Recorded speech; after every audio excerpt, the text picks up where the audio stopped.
Welcome to another NFL Draft Rankings video. Today I am doing my top 5 tight ends. This group is not as good as the defensive backs, but there are still some tight ends I really like in this class, and some of these guys on this list aren't getting the hype they deserve. So I'll go ahead and give it to them today. Enough chit chat, let's get this video started.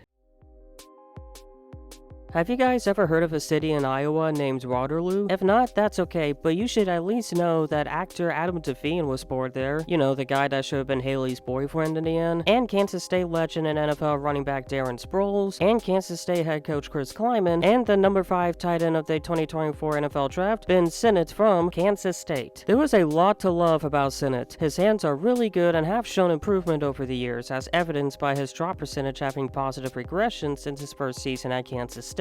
He's got elite yak ability, as he finished 6th among tight ends in yards after catch in 2023 with 326. His athleticism should translate those abilities at the next level, but his strength is also a big factor, as he can be really tough to bring down, can be a little violent. His strength is also a reason his blocking skills are elite. He's solid as a pass blocker, but his run blocking is amazing. You rarely see running backs get tackled whenever they follow him, and he's a pretty good open field blocker. My main issues with him are that his route running is average, as he has a hard time creating separation. He committed too many penalties for my liking, and even though he has a career contested catch rate of 47.8%, it did see a dramatic drop from 2022 to 2023. But despite those issues, I still think he can be a good blocking tight end who can make some good receiving plays.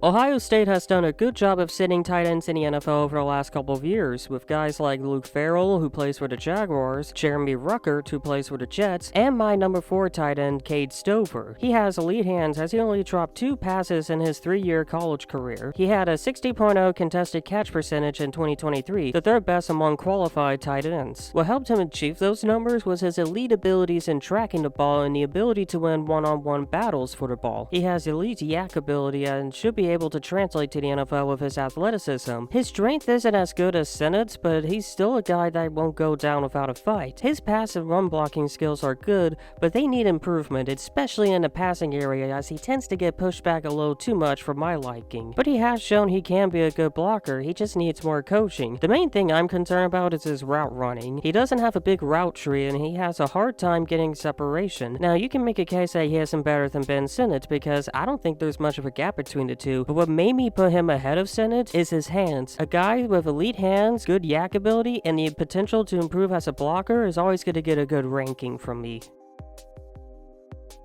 It's not uncommon for a draft prospect to have transferred to a different school at one point. In fact, some of the most popular guys in this draft have played at multiple schools. Jared Verse with Albany and Florida State, Jaden Daniels with LSU and Arizona State, Caleb Williams with Oklahoma and USC, and my number 3 tight end Dallin Holker with Colorado State and BYU. Holker is one of the most underrated players in his class. His hands are pretty good, as he had a drop percentage of 5.9 and a contested catch percentage of 50.0, and the 3rd most contested catches among tight ends with 10. And just like Stover, he is pretty good at tracking the ball. His yak abilities are pretty good, as he had the 3rd most yards after catch among tight ends with 379. He also led tight ends in receiving yards with 766, receptions with 64, and receiving first downs with 38. But what makes him a better prospect than Stover and Sinnott is his route running. He does a pretty good job at getting separation. His ability to find soft spots in zone coverage is also pretty good, and he has shown how much of a threat he is in the red zone. He is a solid blocker, but his skills are enough to brag about, which is the reason why he isn't in my top 2, but I still think he can be an excellent receiving tight end.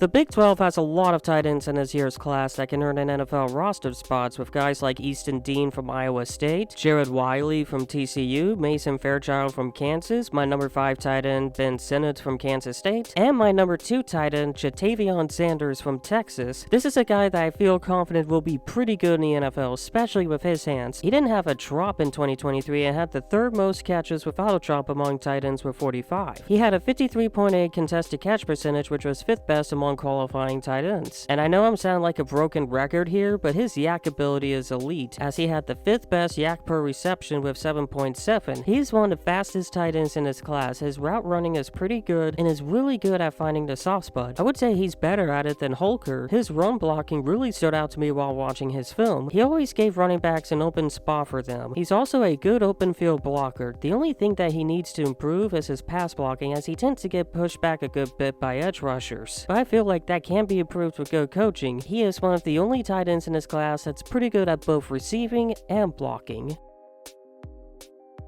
I'm not even gonna waste time trying to hype up who could be the #1 tight end because it's so obviously Brock Bowers from Georgia. The best tight end prospect since Kyle Pitts. He has the best hands among any tight end in his class, as evidenced by his highlight reel catches and low drops. He is 100% the best yak tight end in his class and probably the best one in a very long time. He led tight ends with yards after catch with 486, despite the fact that he missed 3 games. He is also the only tight end since 2014 to have 400 or more yards after catch in every season they played. His athleticism and strength are insane. He is the only tight end that I can say is both difficult to bring down and hard to catch up with. He is the best blocking tight end in his class, the best pass blocker, and the best run blocker. The only issue with him is his route running is not the best. But with his elite hands, insane yak ability, and elite blocking skills, it completely overshadows his flaws. He is the only prospect in his class that has elite at both receiving and blocking. Truly one of the best prospects in his class and one of the best prospects I have seen in recent memory. So that is it for my top 5 tight ends in this draft class. What do you guys think? Did I overrate someone again? Underrate them? Leave someone off this video? Let me know in the comments below. You guys have a good day and I'll see you later. Peace.